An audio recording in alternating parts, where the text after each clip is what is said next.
14% উচ্চ সুদের ঋণ আর সাভার সিইটিপির ব্যর্থতায় বন্ধ হয়ে যাচ্ছে একের পর এক কাঁচা চামড়া কারখানা।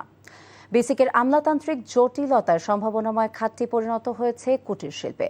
দুপুরে রাজধানীর পল্টন টাওয়ারে ইআরএফ অডিটোরিয়ামে আয়োজিত এক সংবাদ সম্মেলনে এমন সংকটের কথা তুলে ধরেন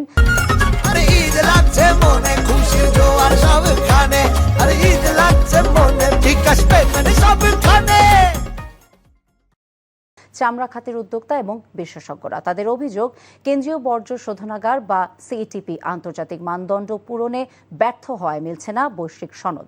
এতে ন্যায্য দামের চামড়া রপ্তানি সম্ভব হচ্ছে না। কোরবানির মৌসুমে চামড়ার দামের নৈরাজ্য বন্ধে সরকারি কোল্ড স্টোরেজ এবং স্বতন্ত্র লেদার বোর্ড গঠনের দাবি জানান বক্তারা।